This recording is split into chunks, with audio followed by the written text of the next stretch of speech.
Paolo Avellino, hatid sundo si Kim Chiu.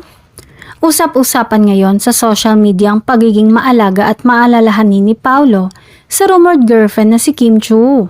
Matapos mapansin ng mga fans na madalas itong nakikitang hatid sundo ng aktor.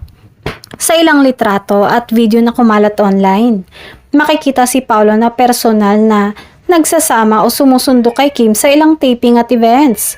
Agad itong nagpakilig sa kanilang mga tagahanga na matagal nang sumusuporta sa tambalan nila mula sa teleseryeng What's Wrong with Secretary Kim at sa iba pang proyekto ng ABS-CBN. Ayon sa mga netizens, kitang-kita raw kung gaano ka-protective si Paolo kay Kim at mas lalo itong nagpatibay sa espekulasyon na may namamagitan ng mas malalim sa kanilang dalawa. May ilan pang nagsabing iba ang glow ni Kim kapag kasama si Paolo. Hanggang ngayon ay nananatiling tikom ang bibig ng dalawa tungkol sa tunay na estado ng kanilang relasyon. Ngunit hindi maitago ng kanilang mga kilos ang pagiging malapit sa isa't isa.